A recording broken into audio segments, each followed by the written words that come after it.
설마 이 경기까지 못 이길 거라고는 상상도 하지 못했습니다. 으리겐 클린스만 감독이 대한민국 축구대표팀 감독 부임 후 네 번째 경기였던 엘살바도르전까지 1대1 무승부로 마치면서 9월 A매치로 첫 승을 다시 노려야 되는 상황이 됐는데요. 친선 경기이기 때문에 결과가 중요한 건 아닌데 중요한 건 이제 아시안컵이 얼마 남지 않았고 내용에서도 좀 굉장히 뚜렷한 아쉬움들이 있었기 때문에 분석을 해봐야 될 것 같습니다. 부버지 김현민 기자와 함께 클린스만 체제의 한국 대표팀이 왜 4경기째 이기지 못했는지, 그리고 경기 후 기자회견에서 왜 클린스만 감독이 손흥민 선수를 중앙 미드필더의 역할이라고 할 수 있죠. 8번 미드필더 역할을 맡길 것을 생각하고 있다고 말했는지 살펴보도록 하겠습니다. 이번 6월 A매치의 결과는 많이 아쉬워요. 페루한테 0대1로 패했고요. 그리고 이제 엘살바도르, 이 경기는 무조건 이겼어야 되는 경기였습니다. 상대팀의 피파 랭킹이 한국보다도 많이 떨어지잖아요. 예. 그렇기 때문에 무조건 이겼어야 됐고 홈 경기이기도 했고요. 거기다가 일본은 6대0으로 대승을 거둔 팀이기도 하거든요. 그렇기 때문에 무조건 이겼어야 되는 경기인데 결국 1대1 무승부에 그치고 말았죠. 물론 이번 경기 페루전보다 괜찮아졌던 부분들도 있었어요. 새롭게 투입한 선수들의 활약도 있었고, 특히 이제 우리가 풀백에 대한 고민들이 있었는데 서령호 선수는 그나마 좋은 발견이 아니었나, 이런 얘기들도 있었는데요. 예, 그리고 황의조 선수가 이제 골을 넣은 것도 앞으로 이제 공격진 운영에 있어서 조금은 기대되는 부분이라고 할 수 있겠는데요. 왜냐면 한동안 그러니까 올림피아코스를 가고 나서 부진에 조금 시달렸었다가, 그래서 카타르 월드컵까지도 부진이 이어졌었잖아요. 예. 하지만 이번 경기에서 좀 활발한 움직임 후 위협적인 슈팅들을 가져가면서 골까지 넣으면서 앞으로에 대한 기대감을 조금 높인 부분도 있는데, 거기다 이제 이강인 선수야 지난 경기도 잘했었고 이번에도 잘한 거니까 논외로 치고요. 이번 경기 새로운 발견이라고 할 수 있는 거는 설영우 선수라고 할 수 있겠는데요.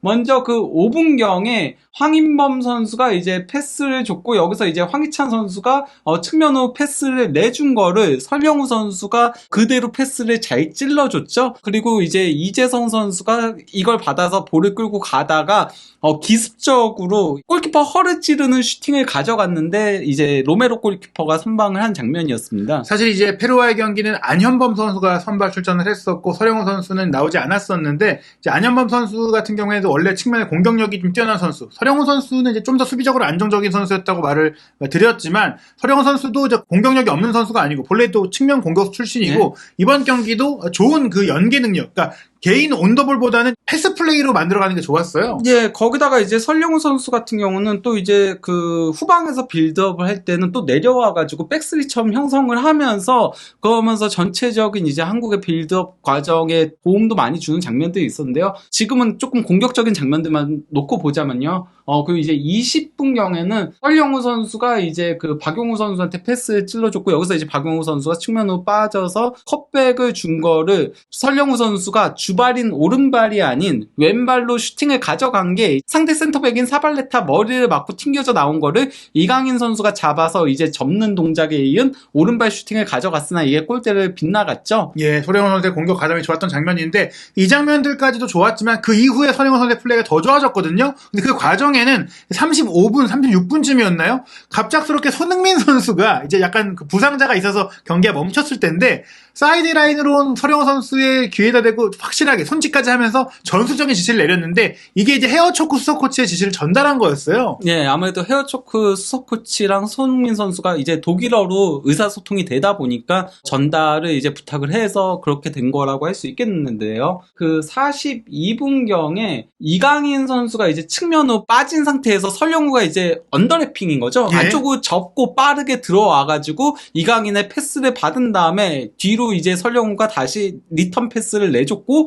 이강인 선수가 왼발 중거리 슈팅을 가져갔으나 이게 골대를 넘어갔습니다. 약간 인버티드 풀백과 같은 위치였는데, 이 위치 이동이 지시 이후에 또 많이 빈번하게 나왔다는 점에 있어서 분명히 헤어초크 코치의 역할이 드러났던 장면이다. 전반전 추가 시간 이제 4분경에 설영우 선수가 이제 패스를 줬고, 여기서 박용우 선수가 다시 이제 패스를 내준 거를 이강인 선수가 황인범 선수한테 패스를 연결해줬고, 여기서 이제 황인범 선수가 강력한 왼발 중거리 슈팅을 가져갔는데 이게 그 로메로 골키퍼가 선방을 했죠. 박용우 선수, 이강인 선수, 설영호 선수가 이 세 개의 채널에서 공을 주고 받으면서 상대의 압박을 흔들어내는 그 패스워크가 좋았는데, 여기서 이제 설영호 선수가 폭을 만들어줬던 좋은 장면이었어요. 네, 전반전 기록을 놓고 보면은 슈팅 숫자는 9대6이었고요. 그리고 점유율은 75대25. 점유율 점유율 대비 이제 슈팅 숫자가 아주 많았던 건 아니라고 할 수 있겠는데요. 특히 이제 마무리가 좋지 못했죠. 유효 슈팅이 단 2개밖에 없었습니다. 전반전 히트맵을 보시면 아시겠지만은 오른쪽이 더 두껍죠. 예. 그러면서 이제 설령우 선수가 상당히 많은 이제 지분을 가져간 거를 확인할 수 있는데요.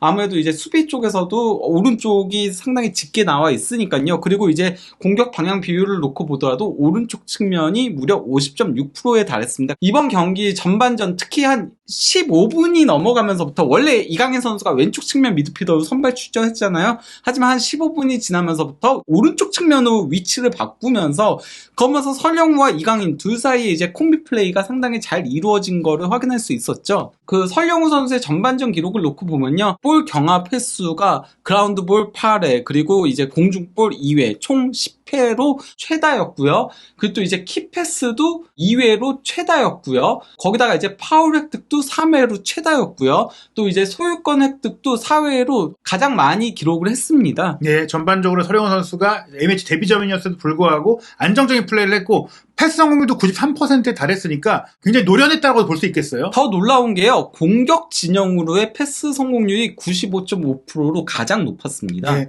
전반전만 이랬던 게 아니라 후반전까지도 꾸준히 좋은 모습들을 많이 보여줬어요. 예, 먼저 그 47분경에 설령우 선수가 이제 전진 패스를 찔러줬고 여기서 이제 이강인 선수가 받아가지고 드리블로 치고 가다가 컵백을 준 거를 이거 사실 조규성 선수가 그대로 슈팅으로 가져갔어야 됐는데 볼을 끌다가 상대 수비한테 뺏기는 아쉬운 장면이 있었죠. 예, 분명히 공간도 있었고 물론 이제 본인 입장에는 그 공간을 좀 침착하게 보려고 했지만 바로 때렸어야 돼요. 워낙 이제 급박한 상황이니까 수비가 달려들거든요.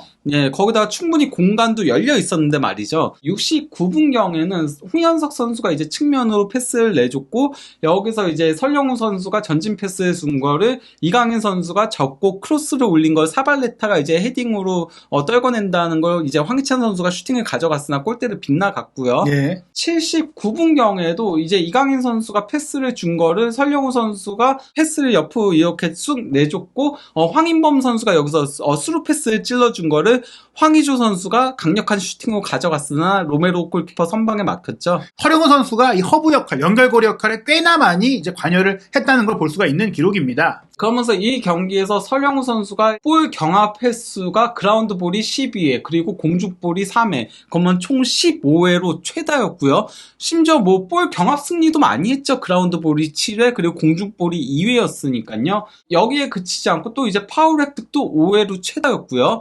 또 이제 볼 터치가 95회로 두 번째로 많았고요. 또 이제 드리블 돌파도 4회 시도해가지고 2회 성공시키면서 이강인 선수에 이어서 두 번째로 드리블 돌파 시도와 성공 모두 높았고요. 또 롱패스 성공률 100%였고요. 이 경기에서 5회를 시도해가지고 전부 다 성공시켰죠. 패스 성공률도 93%로 상당히 높았는데 공격 진영으로의 패스 성공률이 94.9%로 가장 높았습니다. 여기가 이용 선수 이후 솔직히 저희가 오른쪽 풀백에 대한 고민들이 있었는데 설영우 선수의 등장으로 조금 이제 해소된 느낌도 뭐 아직 첫 경기지만 보였다고 네. 할 수 있겠고 또 이 선수가 좌우 풀백이 다 되고 또 3백에 센터백까지 되니까 여러모로 앞으로 한국 축구의 그 후방을 책임질 새로운 인재가 나왔다 이렇게 볼 수가 있을 것 같습니다. 예, 근데 이제 그 이번 경기에서 당연히 뭐 오른쪽 측면 공격 비율이 가장 높았거든요. 45.7%. 저것도 이제 그나마 손흥민 선수가 교체 투입되고 나서는 왼쪽 측면 공격 비율이 늘어난 거기 때문에 이렇게 된 거였지. 그 전까지는 오른쪽 측면으로 거의 공격을 했다시피 한 건데요. 근데 문제는 이 경기에서 중앙 공격 비율이 19.4%밖에 되지 않는다는 거예요. 예. 이게 그러니까 최소 20% 넘어야 되거든요. 사실 25% 나와줘야 돼요. 중앙 공격 비율이. 그것도 상대가 엘살바도르였잖아요. 상대가 약팀이면 더더욱 중앙에서 만들어가는 플레이가 필요한데 도리어 엘살바도르가 중앙에서 더 만들어갔죠. 23.6%. 사실 24% 정도 나오면 괜찮은 비율인 거니까 엘살바도르가 도리어 정상적인 플레이를 했고 한국은 측면 위주의 플레이에 고집을 했다라는 건데요. 이 경기에서 점유율이 높건 슈팅이 많건 뭐 사실 그렇게 효과적인 공격을 하지 못했다라는 얘기고 그러다 보니 유효 슈팅이 4회밖에 나오지 못했고요. 심지어 이 경기에서 한국의 중앙에서 만들어가는 공격 자체가 거의 없다시피 했어요. 단 3번밖에 없었는데요. 그 3번이 어떤 거냐? 10분경에 이제 이강인 선수가 스루 패스를 준 거를 조규성 선수가 슈팅을 가져갔는데 이게 홈런이 됐었죠. 29분경에 박지수 선수가 이제 하프라인 위까지 올라와가지고 전진 패스를 준 거를 황인범 선수가 이게 완전히 센스있게 예, 절묘하게. 예, 돌아서면서 힐 패스를 내준 거를 이제 박용우 선수가 전진 패스를 줬고, 이를 받은 이강인 선수가 드리블로 치고 가다가 왼발 중거리 슈팅 가져간 게 골대를 넘어갔었고요. 82분경에 박지수 선수가 이제 공격 진영까지 올라와가지고 전진 패스를 줬고, 여기서 손흥민 선수가 볼을 끌고 가다가 센스있게 찔러준 거를 오영규 선수가 중거리 슈팅 가져간 게 수비 맞고 나갔던 거였죠. 이 장면들이 보면은 팀적으로 완성도가 높았다기보다는 이강인, 손흥민 선수가 개인적인 창의성을 중앙에서 발휘했기 때문에 나올 수 있는 장면이었다. 황인범 선수까지요. 황인범 선수까지. 그러니까 뭐 예. 팀적인 호흡보다는 개인 능력으로 만들었다. 문제는 그러니까 중앙에서 조금 더 만들어가는 플레이들이 돼야 되는데, 나머지 슈트는 죄다 크로스, 측면에서 만들어가는 건, 아니면 측면에서 패스 줘가지고 중거리 슈팅, 이거밖에 없었던 거였거든요. 그러면 상대가 막기가 쉽죠, 당연히. 그러니까 하프 스페이스의 중요성이 많이 강조되고 있는데, 하프 스페이스 공략이 제대로 안 되고 있다는 소리인 겁니다. 근데 비단 이게 이번 경기에만 국한된 게 아니에요. 클린스만호가 부임하고 나서 계속 이루어지고 있는 현상인 건데요. 페루전은 더 심각했어요. 페루전은 중앙 공격 비율이 16.7%밖에 되지 않았습니다. 이건 정말 심각한 수준이라고 할 수 있는 거거든요. 우루과이전도 20%밖에 되지 않았어요. 반면에 우루과이 얼마나 황금 비율인가요? 예. 이게 강팀이 보여줘야 되는 모습이라고 할 수 있는 거죠. 우루과이가 왼쪽이 34.6%, 오른쪽이 36.3%인데 중앙도 29.1%니까 거의 30%에 육박하는 333에 가까운 뭐 그런 모습입니다. 예, 그나마 이제 콜롬비아전이 그래도 벤투 감독이 한국 대표팀 감독을 물러나고 클린스만이 처음 부임했을 때, 벤투의 색채가 남았을 때 그때 23.5%가 나왔는데, 저는 그러니까 이게 두 가지라고 생각을 해요. 일단은 벤투 감독이 물러나거나 클린스만 감독으로 바뀌면서 중앙에서 만들어가는 플레이가 안 되는 거 하나와, 또 하나는 정우영 선수의 부상 공백도 매우 크다라고 생각을 하는 게, 지금 갈수록 떨어지고 있는 데다가 우루과이전이 정우영 선수가 35분을 뛰다가 부상으로 교체 아웃됐었거든요. 예. 그러면서 점점 떨어지고 있는 거예요. 정우영 선수가 베스트 11 항상 얘기할 때마다 가장 아쉬운 손가락 뭐 이렇게 얘기들을 많이 하지만은, 정우영 선수가 없으면은 이 빌드업이 안 되다 보니까 결국 그러면은 황인범이나 이재성이나 내려와서 풀어주는 플레이를 해야 되는데, 그러면은 결국 한 칸씩 내려오게 되는 거예요. 예. 결과적으로는 그런 문제들이 발생을 하면서 이런 현상들이 더 두드러지고 있다라고 할 수 있는 건데요. 벤토 때는 완전히 달랐어요. 우리나라가 이제 그 16강 진출 확정지였던 포르투갈전 얼마나 아름답습니까? 이런 배분이 나와야 되는 거거든요. 예, 왼쪽이 38.4%, 오른쪽이 34.1%, 그리고 중앙이 27.5%니까 우리가 이제 월드컵에서 내내, 물론 이제 이 승리는 포르투갈전밖에 없었지만 중앙 지역을 좀 장악하고 빌드업이 잘 되는 축구를 보여줬던 게 중앙이 탄탄했기 때문이다. 네. 그나마 이제 브라질하고의 16강전은 우리나라가 이 경기는 대패를 했잖아요. 그러다 예. 워낙 밀리다 보니까 중앙 공격 비율이 안 나온 거지만은, 그럼에도 지금보단 잘 나오고 있거든요. 예, 20.8%로 지금 클린스만 감독이 부임한 경기들과 비교해서 더 높다. 그런 맥락 때문인지 클린스만 감독이 엘살바도르와의 경기를 마치고 나서 흥미로운 인터뷰를 했어요. 본래 이제 지난 3월 A매치 때는 손흥민 선수를 투톱의 한 자리에서 프리롤에 가깝게 맡기면서 골을 넣을 수 있는 역할들을 좀 더 맡기겠다, 이렇게 얘기를 했었는데, 뭐 이번 경기는 물론 이제 교체 투입된 상황이었고 공격수들이 많은 상태였고 정상 컨디션이 아니었다고 하더라도, 이 손흥민 선수를 이제 2선의 미드필더 가깝게 쓴 게 잠깐의 임시방편이 아니라 원래 구상하고 있던 전술이었다, 앞으로도 쓸 수 있다, 이렇게 얘기를 했단 말이죠. 예, 그러면서 이제 8번 역할을 부여하는 것도 구상하고 있다라고 얘기를 했는데요. 예. 지금 저는 손흥민 선수를 8번으로 활용할 때가 아니라고 생각을 합니다. 차라리 8번으로 활용할 거면은 이강인 선수가 또 이제 그 마요르카에서 시즌 막판에 8번에서 완전히 대박을 쳤잖아요. 그렇죠. 그럼 차라리 이강인 선수를 내리던지. 정우영 선수가 부상으로 빠진 거 큰 거 맞죠. 큰 거 맞지만은 그러면 전술적으로 뭔가 다른 보관들을 마련을 했어야 되는데 그러지 못한 부분들도 굉장히 아쉽다라고 생각을 하거든요. 예. 그리고 클린스만 감독이 분명히 스트라이커 출신이고 스트라이커들을 보는 눈이나 애정이 있을 거예요. 그리고 우리가 뭐 좋은 스트라이커들이 있지만 제가 느끼기에는 뭐 조규성, 오현규, 황의조, 황희찬 이런 약간 스트라이커 유형의 선수들을 좀 많이 기용하면서 중원을 좀 생략한 축구를 좀 시도하려는 것 같고, 그런 과정 속에 중원의 밀도나 노련미가 떨어지니까 그럼 손흥민도 투입을 해서 미드필드로 쓰고 유사시에는 올라갈 수 있게 뭐 이렇게 공격수를 많이 쓰는 뭐 그런 축구를 하겠다, 뭐 이렇게 느껴지기도 하거든요.